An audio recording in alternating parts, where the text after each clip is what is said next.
mistério gera curiosidade, e a curiosidade é a base do desejo humano. Neil Armstrong.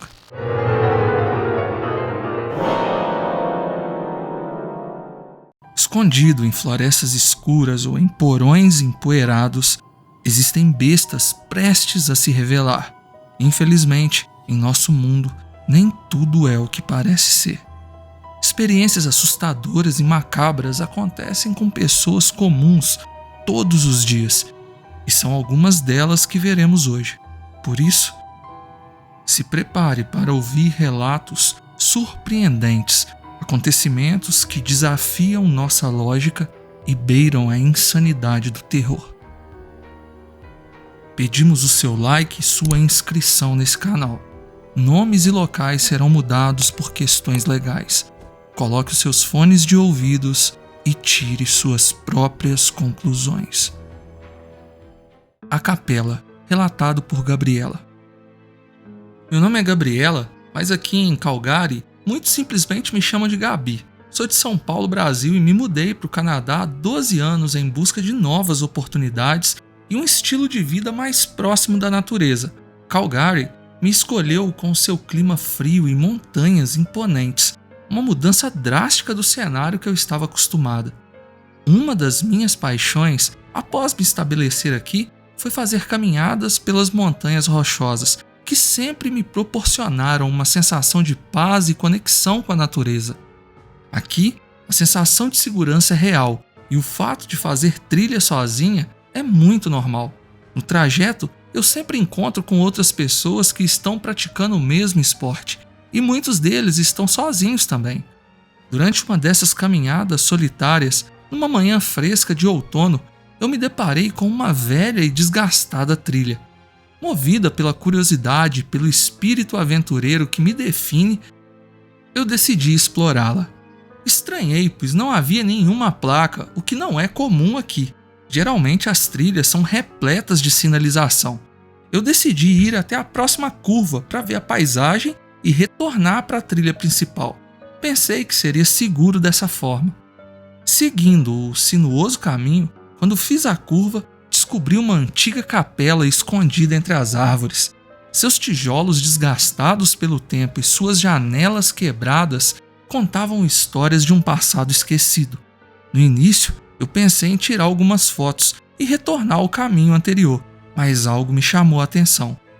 O silêncio daquele lugar era perturbador, interrompido apenas pelo sussurro do vento e o distante canto dos pássaros. Eu precisava ver como a capela era por dentro.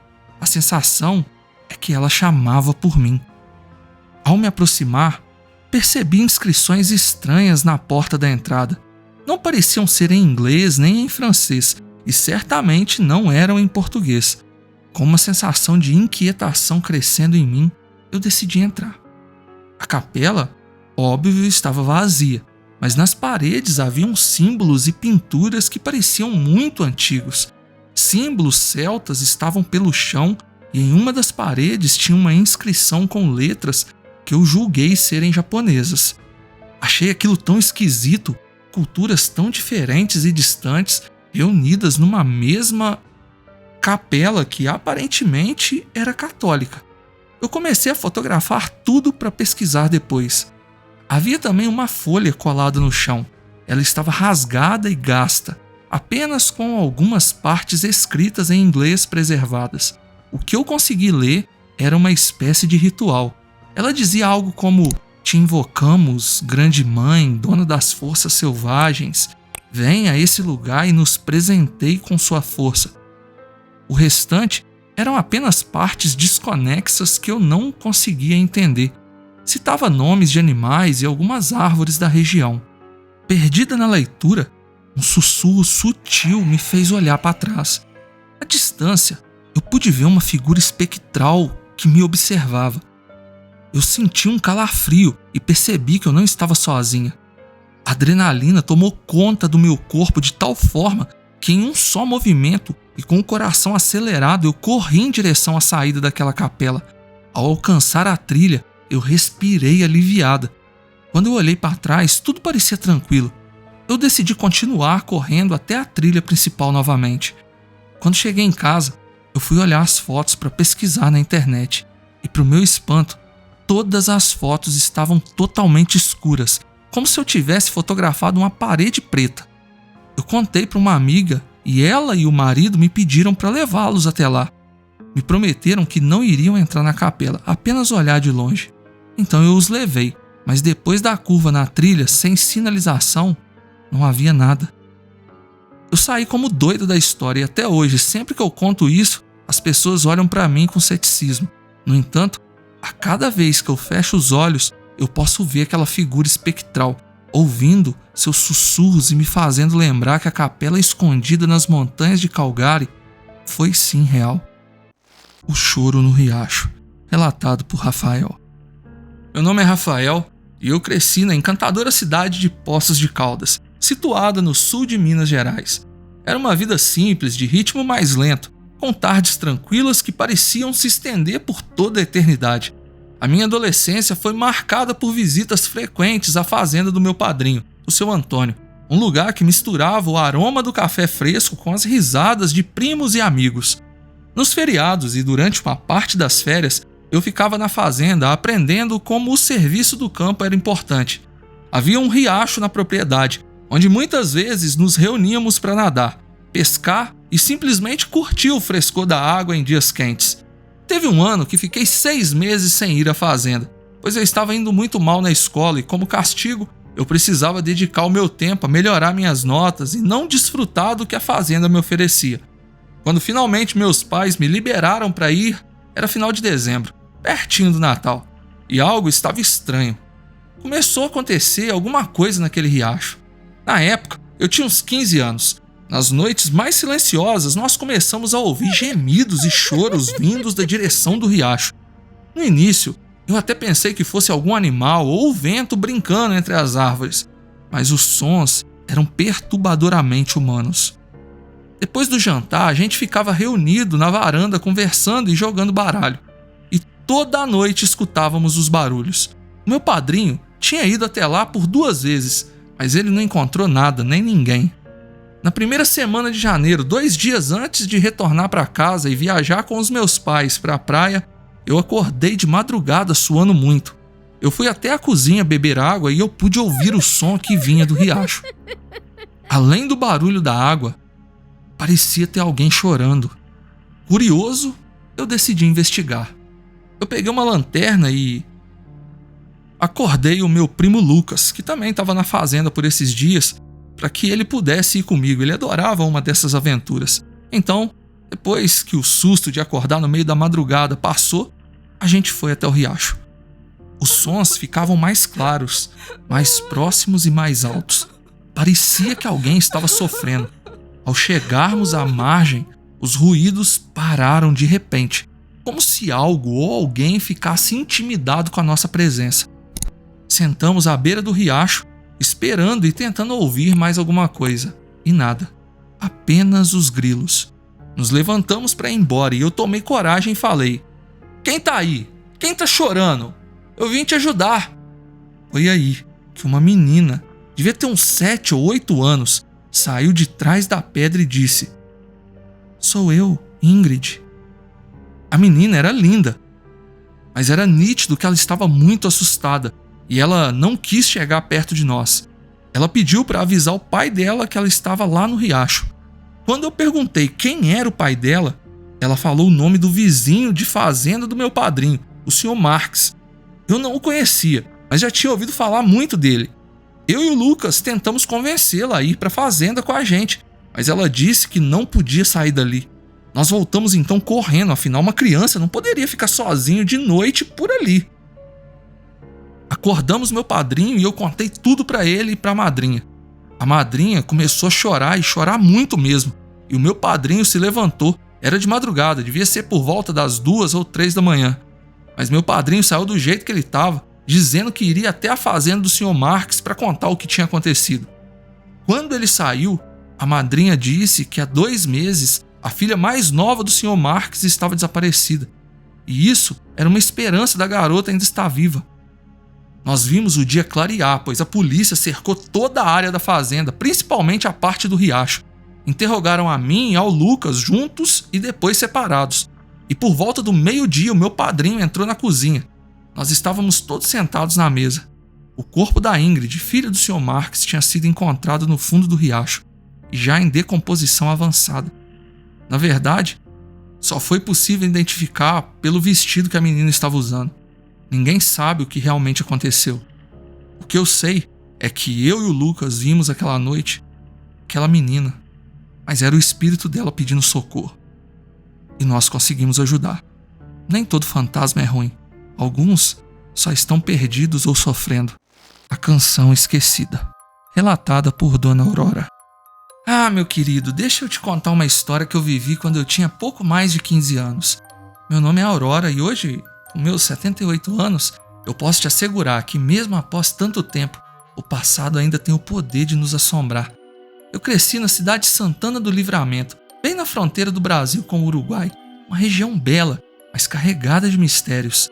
A minha família tinha uma pequena chácara próxima às margens do rio Ibicuí. Era uma vida simples e, de certa forma, protegida. Porém, em outubro, durante as noites de lua minguante, uma antiga lenda ganhava vida. As noites eram tomadas por uma velha canção, uma melodia melancólica que parecia vir da floresta. Eram poucos os que a ouviam, mas os que a ouviam eram irresistivelmente atraídos para o coração da mata e nunca mais eram vistos. Meu tio e irmão da minha mãe desapareceu dessa forma. O meu avô também, e antes dele, o senhor que ajudava nos serviços do campo. Outras pessoas que moravam na região também conheciam alguém que tinha desaparecido de forma misteriosa por ali, atraídos por uma melodia maligna e envolvente. Os sitiantes ficavam em alerta no mês de outubro, quando sabiam que a lua minguante estaria no céu. Pais protegiam seus filhos, as janelas eram fechadas e uma aura de medo tomava conta de todo mundo. O meu pai contava que essa canção era chamada de a Canção da Dama da Noite, uma entidade que vagava pela mata buscando almas para lhe fazer companhia. Em uma daquelas noites, eu estava em casa com a minha irmã mais nova, Clara, quando ouvi a canção. Os meus pais já estavam dormindo e nós duas tínhamos ficado acordadas conversando no quarto. Só eu ouvia a música. A minha irmã dizia que não estava ouvindo nada e no início pensou até que eu estava brincando com ela. Era tão triste e ao mesmo tempo tão encantadora. Sem perceber, eu comecei a caminhar em direção à porta, atraída pela melodia. Eu sentia o ar do outubro sulista e a escuridão da floresta parecia me chamar. Estava quase na linha das árvores quando senti um puxão forte no meu braço. Era minha mãe. Os seus olhos estavam tomados pelo terror e ela gritava meu nome, tentando me despertar do transe. Ao me puxar de volta para casa, a canção foi se tornando mais baixa, mais distante, até que desapareceu por completo da minha cabeça. A minha irmã Clara acordou meus pais, que foram até o meu encontro me salvar da minha perdição. Anos depois, ao me casar e ter meus próprios filhos, eu sempre os alertei sobre a canção e o perigo da curiosidade. Mas graças a Deus, há muitos anos que não ouvimos nenhum caso parecido por aqui. Parece que eu fui a última tentativa dessa entidade que acabou falhando. Sempre mantive a esperança de que a Dama da Noite encontrasse sua paz de alguma forma. A verdade é que mesmo agora, em certas noites de outubro, eu fecho bem as janelas e eu me certifico de que todos estão seguros em casa. Porque algumas histórias, meu querido, são reais demais para serem esquecidas. Eu vi a loira do banheiro, relatado por Flávio. E aí, galera? Meu nome é Flávio, eu tenho 17 anos e olha, eu vou te contar uma parada que rolou comigo há alguns meses que até agora me deixa arrepiado. Vou te falar, achei que essas coisas de lenda, de assombração, era só história de gente velha para assustar a gente que é mais novo. Mas aconteceu comigo e foi aqui, no sertão brasileiro, bem longe de qualquer grande cidade. A vida no sertão, como vocês devem imaginar, tem seus desafios, né? Muito sol, pouca chuva e muita história para contar. Eu sempre fui um cara valente, que não tinha medo de nada e até debochava dessas histórias de espírito, sabe? Mas depois dessa experiência, eu mudei completamente. Eu estudo em uma escola pública que já foi de tudo um pouco. Casa de fazendeiro, posto de saúde e por algum tempo Até dizem que foi uma espécie de prisão durante umas revoltas antigas que teve pro lado de cá. O lugar é precário, mas é o que a gente tem, né? E para tentar uma vida melhor eu preciso estudar. Apesar de ser um cara debochado, eu sempre dei valor ao estudo. No último dia de aula, antes das férias de julho desse ano de 2023, a galera resolveu fazer aquela bagunça, sabe? Aí alguém teve a brilhante ideia de fazer a invocação da loura do banheiro. E aí, Flávio, tu tem coragem? Foi o que me perguntaram e, pô, eu não ia dar uma de medroso na frente da galera, né? Logo eu, que era o cara que debochava de todo mundo, de todo caso que a gente cresceu ouvindo, topei na hora. Era uma espécie de desafio. O banheiro dos fundos era o escolhido, porque, bem, dizem que lá aconteceu umas coisas estranhas anos atrás. Eu fui lá sozinho. As instruções eram simples: dar 3 descargas, bater 3 vezes no espelho e chamar pela loura do banheiro. Eu lembro de sentir uma brisa fria, que era estranho, já que era um dia típico do sertão, bem quente. Eu respirei fundo, fiz o ritual e fiquei esperando, quase rindo, achando que nada ia acontecer. Aí, meu chapa, as luzes começaram a piscar e o espelho, que antes estava embaçado, mostrou não o meu reflexo, mas o de uma mulher. Ela tinha os cabelos longos e molhados e os seus olhos... Ah, cara, os olhos eram de um vazio que até hoje eu não consigo esquecer. A visão sumiu rapidinho, mas aqueles segundos pareceram horas. Eu saí do banheiro correndo e, óbvio, ninguém acreditou em mim. Falaram que eu tava de gozação ou então que eu tava ficando doido. Mas eu sei o que eu vi. A minha reputação de inteligente e debochado foi rebaixada para inteligente e mentiroso. Mas não foi mentira, cara, foi real mesmo. Desde esse dia, eu nunca mais passei perto daquele banheiro. E até hoje, só vou nos outros banheiros quando eu tô muito apertado. E eu nunca olho pro espelho. Graças a Deus, esse é meu último ano e eu vou me formar em breve. Ah, e um detalhe. Eu fiquei com tanto medo que eu procurei o padre Joaquim da paróquia de Nossa Senhora aqui da cidade. Eu contei tudo, pois eu estava tendo dificuldade para dormir de tanto medo. Ele me ajudou rezando por mim e pediu para que eu participasse da novena que iria começar. Claro que eu cumpri tudo à risca e vou à missa toda semana depois disso. Eu levei a lição: com espíritos a gente não brinca. O baralho amaldiçoado, relatado por José. Oi, meu nome é José. Eu cresci numa cidadezinha no interior de São Paulo e eu tenho uma história da minha infância que até hoje me intriga. Quando eu tinha uns 10 anos de idade, eu voltava da escola a pé todos os dias. A rua era de terra batida e ela era ladeada de árvores. E em uma daquelas tardes eu achei no chão uma carta de baralho. Era o Rei de Espadas, brilhante, parecendo novinha em folha, como se tivesse sido descartada por alguém naquele instante. Na época, eu e meus amigos adorávamos jogar cartas. Eu pensei que seria legal guardar aquela carta tão bonita e coloquei ela no meu bolso. Chegando em casa, eu coloquei sobre a cômoda do meu quarto. Naquela mesma noite eu comecei a ter uns pesadelos estranhos. Eu estava de volta na estrada de terra, só que era noite.